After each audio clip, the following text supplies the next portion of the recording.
Well, hey, what is going on, everybody? Welcome back to another video. We are going to be on the ice today. This is going to be our second time out on the ice for the 2024-2025 season. Been out on this body of water, just kind of checking some stuff out, getting some gear worked out. Our Livescope settings kind of worked out. And that's kind of the goal today is we're going to get our Livescope kind of dialed in, spend a little bit more time on the water with that. But I want to give you some help, want to give you some tips. If you don't have Livescope, if you don't have electronics, where do you start? Where do you begin? We're on a very shallow body of water today that doesn't have a lot of structure, doesn't have a lot of elements. So maybe showing you some tips on how to break down some of these bodies of water and where to start, where to begin. You just don't want to like walk out on the ice, drill a hole and fish, right? You want to look for some spots, and we're going to show you how to do that and some things to look for on bodies of water like this. That'll be helpful, not just places like this, but really everywhere you go. Kind of how to break things down. Dealing with the cold here, so do my best talking today. But we're going to get unpacked, get out on the ice, and get started. So let's go.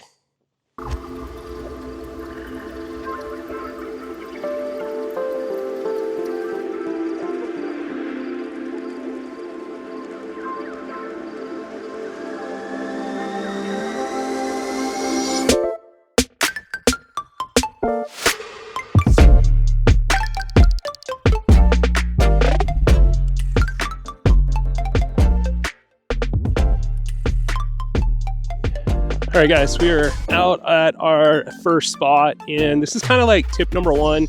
If you don't have any electronics, you don't have any mapping, you really just don't have any of that kind of stuff. You don't necessarily need it. It's certainly helpful, but first thing you want to look for on any body of water that you're going to fish the first time, if you don't have electronics, is just to look for any kind of structure, any kind of point. And so this right here is really one of the few points on this body of water. And so this is just kind of an easy, low-hanging fruit place to kind of start.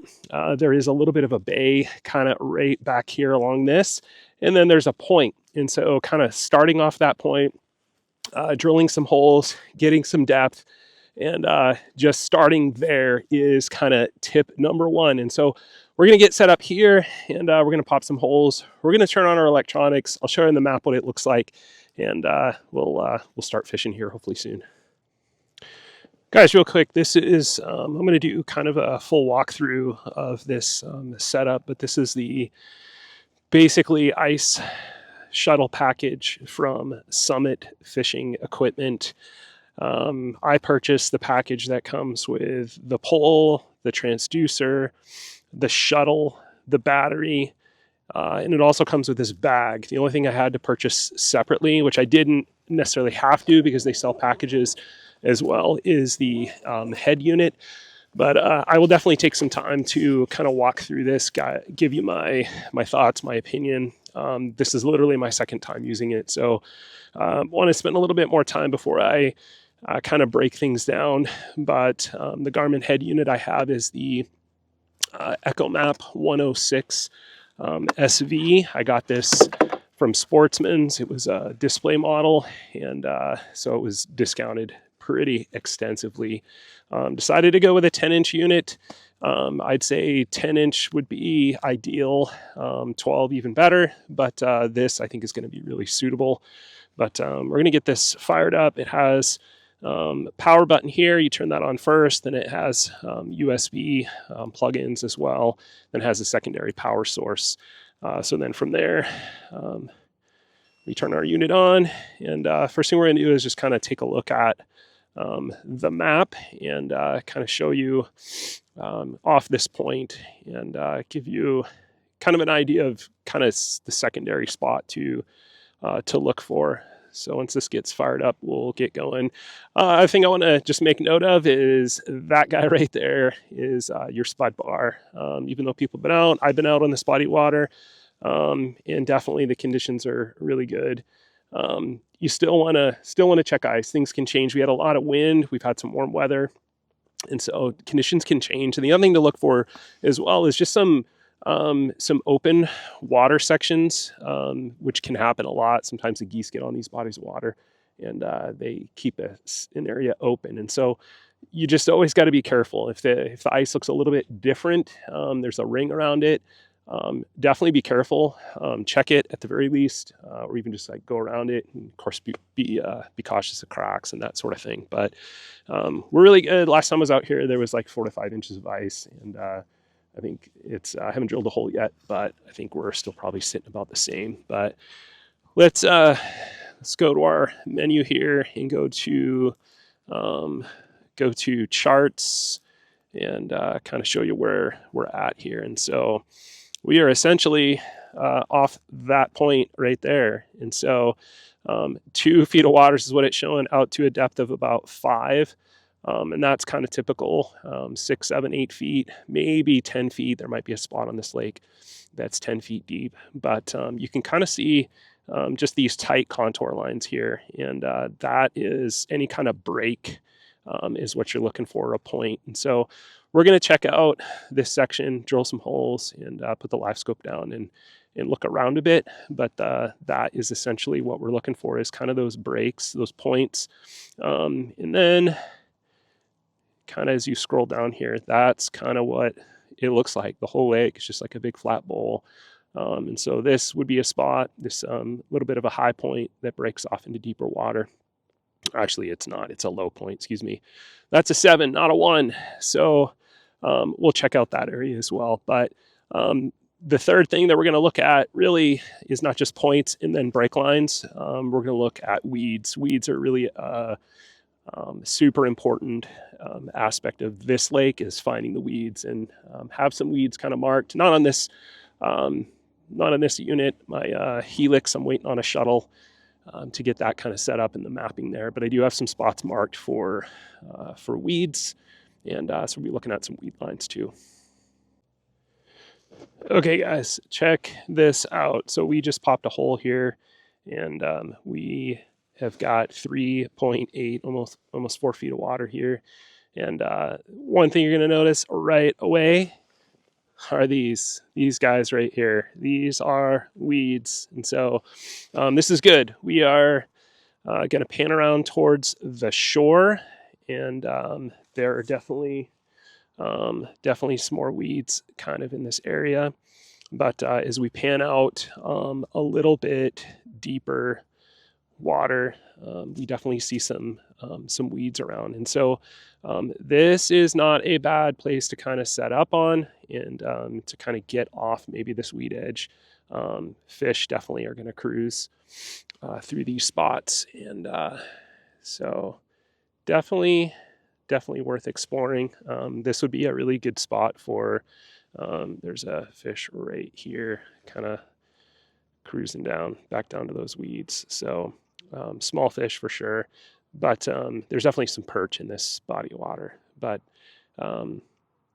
yeah, this is a good sign. If you can find weeds, you're definitely going to find some fish relating to it in these bodies of water. There is a fish probably right down in here cruising around these weeds. And so I think I'm going to punch a few more holes kind of around this spot and see what we can find, and then hopefully we'll get fishing and put some fish topside.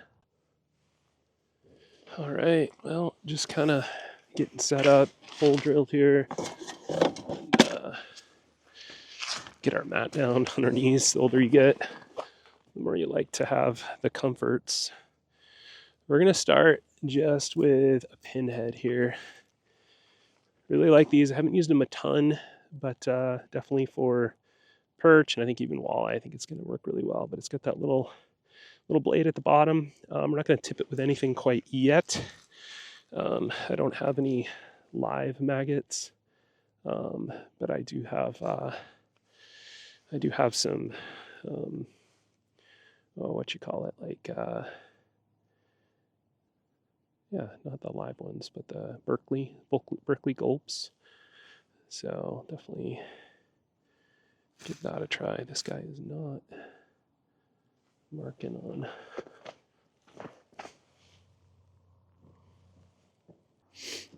So we're not marking a whole lot here, guys. The goal is just to really drop down and see if anything is around. And I would say really good tip is to not spend a lot of time on a spot that you're just not seeing fish, marking fish, nothing happening. Kind of like open water season too, is kind of that run and gun mentality, is move until you find fish, and once you find them, kind of set up, and then throw your stuff at them and see what happens. We might have a fish here coming in kind of behind us. Let's see what happens here. But yeah, be willing to move, and don't spend too much time sitting on a spot that it just is not going to produce. So, okay, let's make a move. So, guys, this is kind of the work that you got to put in to find fish, look for fish. We got probably a bad sun angle there, but it's just the work of punching holes and looking for pods of fish, and just kind of like in your boat, open water season, you cruise around and try to find fish. And sometimes it definitely takes some time, but that's the work you got to put into to get on fish, is be willing to move, be willing to look around. So I came out here, let's see, not last night, but the night before, and didn't have a lot of time. And one thing I would say is like really key and really important, when you come out in the evening, especially when there's other people fishing out, it's just kind of like common courtesy, common etiquette, which I think just a lot of people just don't really know. But once you're kind of getting to that latter part of the day, is to just make sure you have all your holes drilled. There's nothing worse than like having somebody come and especially set up real close to you. Give people space. Like, I think that's key. I always try to do that, is just don't encroach on people, especially if they have kind of a spread of tip ups out, is to kind of give them, don't set up on their tip ups, give them some space. But secondly is to just make sure that you have some holes popped, because once you set up and get out there, a lot of times what happens is you can spook fish, and that comes into play really more so on these shallower bodies of water, where the fish are really spooked, popping holes, walking on the ice. All that can really spook fish. And so you got to just be mindful of that, and be respectful of other guys that have been out there longer. And so we came out, we punched just a few holes, and kind of got set up on a spot. Wasn't ideal, but really just wanted to get the Livescope down for the first time and give it a try and get it dialed in. And if you've got Livescope and you're trying to do that very thing, there are so many videos. I'd probably recommend you to TJ Erickson, TJ's Guide Service, based out of Minnesota.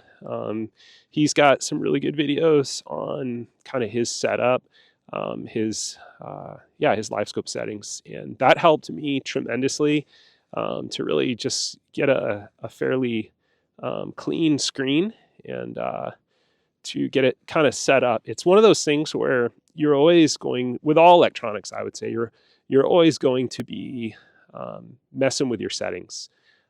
You're always going to be just cleaning stuff up, and really the biggest thing is I would say is like your gain is a big thing, and that is irregardless of Livescope.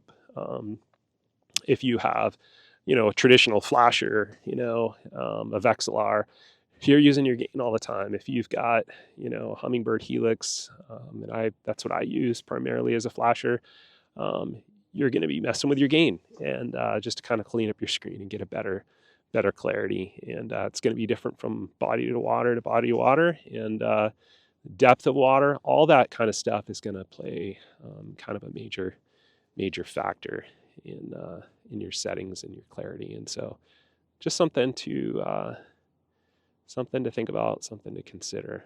So the goal is walleye. And if you've watched any of my videos, that's really the goal of our channel. That's why we call it Montana Walleye Angler, is definitely like to focus on walleye. But, early ice anything topside is kind of a win, in my opinion.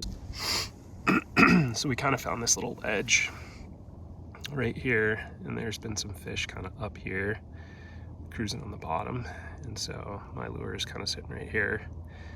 So yeah, any kind of little change in topography, and sometimes that can do it. Let's see what happens. We're smart guys.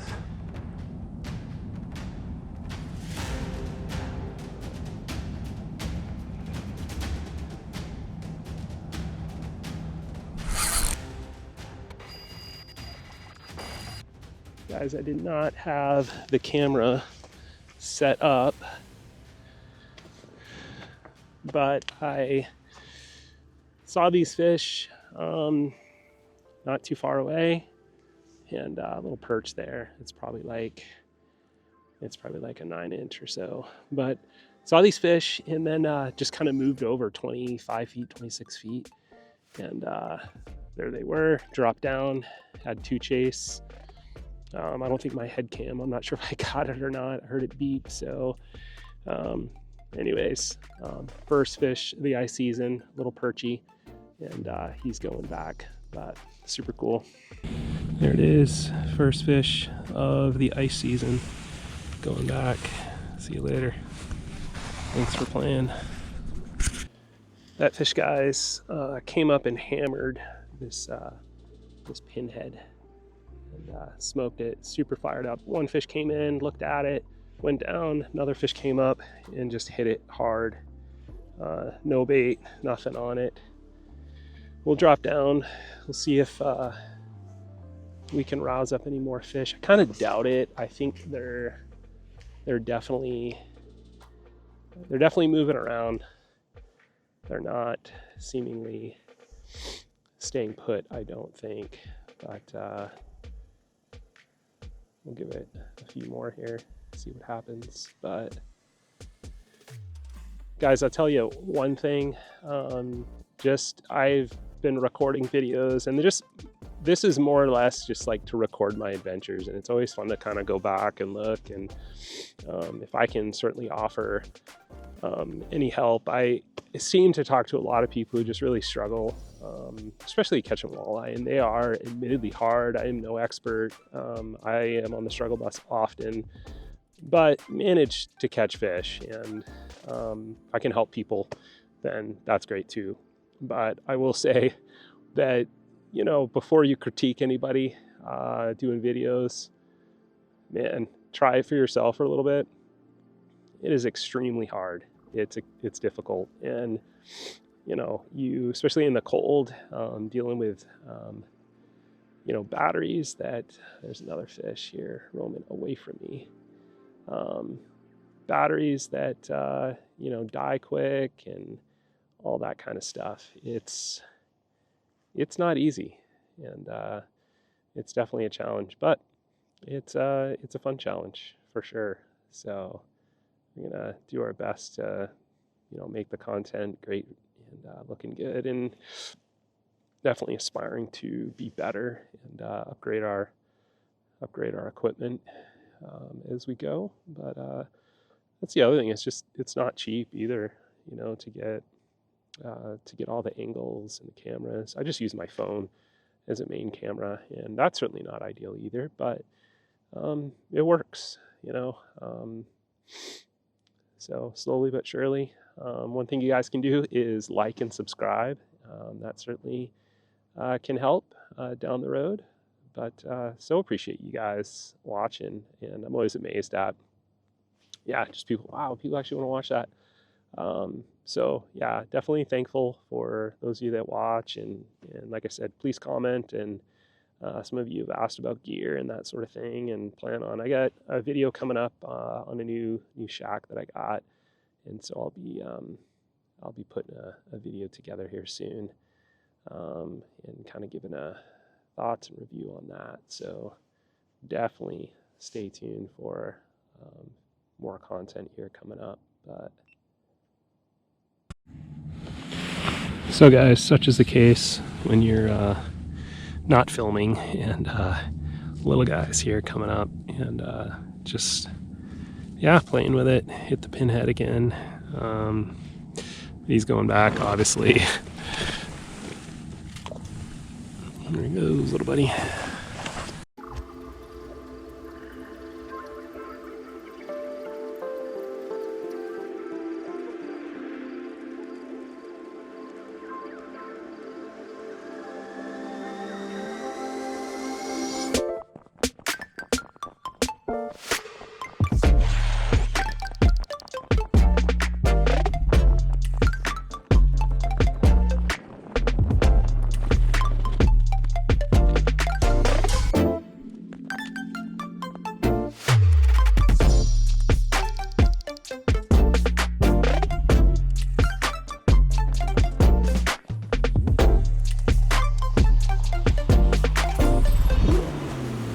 Well, everybody, that is going to do it for us today. We are back at the house, back in the garage. It is kind of a disaster in here. We got a project we're working on. We're going to share with you here soon.